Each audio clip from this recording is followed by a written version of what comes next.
Wands, page of wands, sun card represent ಆಗಿದೆ. ಕೆಲವೊಬ್ಬರಿಗೆ long distance relationship ಅನ್ನ represent ಮಾಡ್ತಾ ಇದೆ.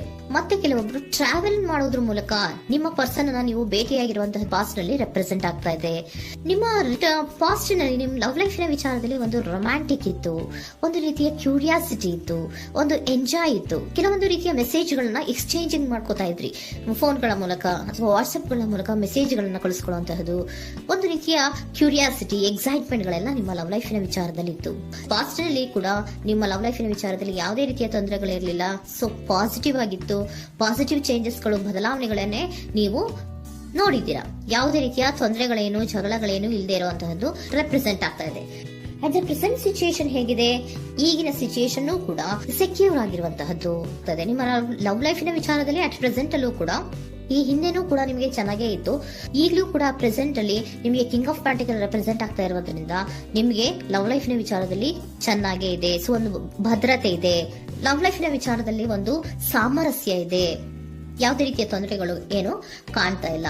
ಸೆಕೆಂಡ್ ಕಾರ್ಡ್ ಬಂದಿರುವಂತಹದ್ದು ಪ್ರೆಸೆಂಟ್ ಸಿಚುಯೇಷನ್ ಅಲ್ಲಿ ಸ್ಟ್ರೆಂತ್ ಇದೆ, ಬಾಂಡೇಜ್ ಇದೆ. ಚೆನ್ನಾಗಿ ನೀವಿಬ್ಬರ ಮಧ್ಯೆ ಒಂದು ಬಾಂಡೇಜ್ ಇದೆ, ಸಾಮರಸ್ಯ ಇದೆ, ಹೊಂದಾಣಿಕೆ ಗುಣಗಳು ತುಂಬಾ ಇದೆ.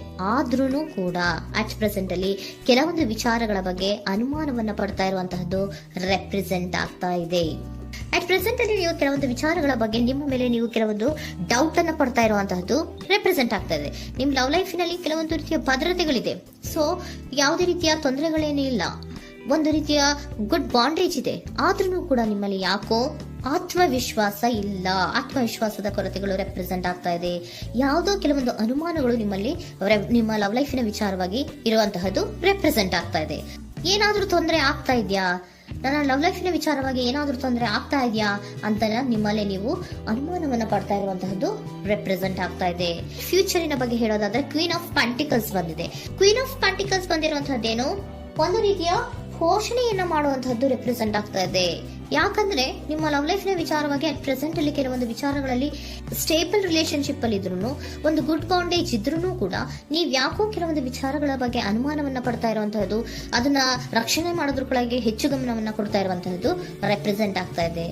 ಇಮಿಡಿಯೇಟ್ ಫ್ಯೂಚರಿನ ಬಗ್ಗೆ ಹೇಳೋದಾದ್ರೆ ನೀವೊಂದು ರೀತಿಯ ಘೋಷಣೆಗಳನ್ನ ಮಾಡುವಂತಹದ್ದು, ನಿಮ್ಮ ಲವ್ ಲೈಫಿನ ವಿಚಾರವಾಗಿ ಕೆಲವೊಂದು ರೀತಿಯ ಹೆಚ್ಚು ಗಮನವನ್ನ ಕೊಡುವಂತಹದ್ದು. ಯಾವುದೋ ನಿಮ್ಮ ವಿಚಾರಗಳಲ್ಲಿ ಹಿಡಿತದಲ್ಲಿ ಏನ್ ಇಟ್ಕೊಂಡಿದ್ರೋ, ನಿಮ್ಮ ಪೊಸೆಸಿವ್ನೆಸ್ ಅನ್ನ ಏನ್ ಇಟ್ಕೊಂಡಿದ್ರೋ, ಯಾವುದೋ ಕೆಲವು ವಿಚಾರಗಳಲ್ಲಿ ನೀವು ಬಹಳಷ್ಟು ಓಪನ್ ಅಪ್ ಆಗಿ ಮಾತಾಡದೆ, ಯಾವ ವಿಚಾರಗಳನ್ನು ಕೂಡ ಹೇಳ್ಕೊಳ್ಳದೆ, ನಿಮ್ಮಲ್ಲೇ ನೀವು ಕೆಲವೊಂದು ಬೇಜಾರುಗಳನ್ನ ಏನ್ ಇಟ್ಕೊಂಡಿದ್ರೋ ಆ ವಿಚಾರಗಳನ್ನ ನೀವು ಮಾತಾಡುವಂತಹ ಸಾಧ್ಯತೆಗಳು ಇಮ್ಮಿಡಿಯೇಟ್ ಫ್ಯೂಚರ್ ನಲ್ಲಿ ಕಾಣಿಸ್ತಾ ಇದೆ. ಯಾವುದೋ ಕೆಲವೊಂದು ವಿಚಾರ, ಯಾಕೆ ಯಾವುದೋ ಕೆಲವು ವಿಚಾರಗಳಲ್ಲಿ ನಿಮಗೆ ಅನುಮಾನಗಳು ರೆಪ್ರೆಸೆಂಟ್ ಆಗ್ತದೆ. ಲವ್ ಲೈಫಿನ ವಿಚಾರ, ಪ್ರೀತಿಯಲ್ಲಿ ಯಾವಾಗ ಅನುಮಾನಗಳು ಸೃಷ್ಟಿಯಾಗುತ್ತೋ ನಾವು ಅವಾಗವಾಗ್ಲೇ ಅದನ್ನ ಬಗೆಹರಿಸ್ಕೊಬೇಕು. ನಮ್ಮಲ್ಲೇ ಇಟ್ಕೊಳ್ಳೋದು, ಅಯ್ಯೋ ಏನಾಗ್ತಾ ಇದೆಯೋ ಅಂತ ಕೊರಗೋದು ಅಥವಾ ಏನಾಗ್ಬಿಡುತ್ತೋ ಅಂತ ಭಯ ಪಡುವಂತಹದ್ದು ಏನು ಬೇಕಾಗಿಲ್ಲ. ಯಾಕಂದ್ರೆ ಲವ್ ಇರುವಂತಹದ್ದೇ ನಂಬಿಕೆಯ ಬುನಾದಿಯ ಮೇಲೆ. ಸೊ ನೀವೇನ್ ಮಾಡ್ಬೇಕು, ಏನಾದ್ರೂ ಸ್ವಲ್ಪ ಡೌಟ್ಗಳು ಬಂದಾಗ ನೀವು ಅದನ್ನ ಬಗೆಹರಿಸ್ಕೋಬೇಕು. ಯಾವ ವಿಚಾರದಲ್ಲಿ ನಿಮಗೆ ಬೇಜಾರಾಗಿತ್ತು ಅದನ್ನ ನೀವೇನ್ ಮಾಡ್ಬೇಕು, ನಿಮ್ಮಲ್ಲೇ ಇಟ್ಕೊಂಡು ಕೊರಗಬಾರ್ದು. ಓಪನ್ ಅಪ್ ಆಗಿ ಮಾತಾಡೋದ್ರ ಮೂಲಕ ನೀವು ಕ್ಲಾರಿಟಿಯನ್ನ ತಗೊಳ್ಳುವಂತದ್ದು ನಿಮಗೆ ಇಮಿಡಿಯೇಟ್ ಫ್ಯೂಚರ್ ನಲ್ಲಿ ಕಾಣಿಸ್ತಾ ಇದೆ. ಯಾವುದೇ ವಿಚಾರಗಳ ಬಗ್ಗೆ ನೀವು ನಿಮ್ಮ ಲವ್ ಅನ್ನ ಅಥವಾ ನಿಮ್ಮ ಪ್ರೀತಿಯನ್ನ ಭದ್ರವಾಗಿ ಉಳಿಸ್ಕೊಳ್ಳೋದಕ್ಕೋಸ್ಕರವಾಗಿ ನೀವು ನಿಮ್ಮಲ್ಲೇ ಇಟ್ಕೊಂಡಿದ್ದಂತಹ ಅಥವಾ ಕೆಲವು ಬೇಜಾರಿನ ವಿಷಯಗಳ ಬಗ್ಗೆ ನೀವು ಹೆಚ್ಚು ಮಾತಾಡಿ, ಓಪನ್ ಅಪ್ ಆಗಿ ಕೆಲವೊಂದು ವಿಚಾರಗಳ ಬಗ್ಗೆ ಮಾತಾಡುವಂತಹದ್ದು ಮತ್ತೆ ಅದನ್ನ ಕ್ಲಾರಿಟಿಗೆ ತಗೊಳ್ಳುವಂತಹದ್ದು ರೆಪ್ರೆಸೆಂಟ್ ಆಗ್ತಾ ಇದೆ. ನಿಮ್ಮಲ್ಲಿ ಬಾಟಮ್ ಆಫ್ ದ ಡಕ್ ಅಲ್ಲಿ ಬಂದಿರುವಂತಹದ್ದೇ ಅದು. ಖುಷಿಯಾಗಿರ್ಬೇಕು, ಸಂತೋಷವಾಗಿರ್ಬೇಕು, ನಮ್ಮ ಲವ್ ಲೈಫಿನ ವಿಚಾರದಲ್ಲಿ ಒಂದು ಎಂಜಾಯ್ ಇರಬೇಕು, ಮತ್ತೆ ನೆಮ್ಮದಿ ಇರಬೇಕು, ಯಾವುದೇ ರೀತಿ ಗಲಿಬಿಲಿಗಳಿರಬಾರ್ದು ಅನ್ನೋಂತಹದ್ದೇ ನಿಮ್ಮ ಎನರ್ಜಿಯಲ್ಲಿ ರೆಪ್ರೆಸೆಂಟ್ ಆಗ್ತಾ ಇರೋದು. ಅದಕ್ಕೋಸ್ಕರನೇ ನೀವ್ ಏನೇನು ಕೆಲವೊಂದು ಸ್ವಲ್ಪ ಅನುಮಾನವನ್ನ ಪಡ್ತಾ ಇದ್ರಿ ಅಥವಾ ಕೆಲವೊಂದು ವಿಚಾರಗಳಲ್ಲಿ ನೀವು ಡಿಸ್ಟರ್ಬ್ ಆಗಿದ್ರಿ, ಓಪನ್ ಅಪ್ ಆಗದೆ ಹೇಳ್ದೆ ನಿಮ್ಮಲ್ಲೇ ನೀವು ಬೇಜಾರನ್ನ ಮಾಡ್ಕೊಂಡು ಏನು ಕೆಲವು ವಿಚಾರಗಳ ಬಗ್ಗೆ ಕೊರಗ್ತಾ ಇದ್ರಿ, ಅದನ್ನ ನೀವು ಓಪನ್ ಅಪ್ ಆಗಿ ಮಾತಾಡಿ ಅದರ ಬಗ್ಗೆ ತಿಳ್ಕೊಳ್ಳುವಂತಹದ್ದು, ಅದನ್ನ ಕ್ಲಾರಿಟಿಗೆ ತಗೊಳ್ಳುವಂತಹದ್ದು ನಿಮ್ಗೆ ರೆಪ್ರೆಸೆಂಟ್ ಆಗ್ತಾ ಇದೆ. ಪಾಸ್ಟಿನಲ್ಲಿ ನಿಮ್ಗೆ ತುಂಬಾನೇ ಚೆನ್ನಾಗಿತ್ತು, ಅಟ್ ಪ್ರೆಸೆಂಟಿನಲ್ಲೂ ತುಂಬಾನೇ ಚೆನ್ನಾಗಿದೆ. ಬಟ್ ಕೆಲವೊಂದು ವಿಚಾರಗಳ ಬಗ್ಗೆ ನೀವು ಸೆಲ್ಫ್ ಡೌಟ್ ಅನ್ನ ಪಡ್ತಾ ಇರುವಂತಹದ್ದು ರೆಪ್ರೆಸೆಂಟ್ ಆಗ್ತಾ ಇದೆ. ಏನಾಗ್ತಾ ಇದೆಯೋ ಅನ್ನೋದ್ರ ಬಗ್ಗೆ ನೀವು ಸ್ವಲ್ಪ ವಿಶ್ವಾಸವನ್ನ ಕಡಿಮೆ ಮಾಡ್ಕೊಳ್ತಾ ಇರುವಂತಹದ್ದು ರೆಪ್ರೆಸೆಂಟ್ ಆಗಿತ್ತು.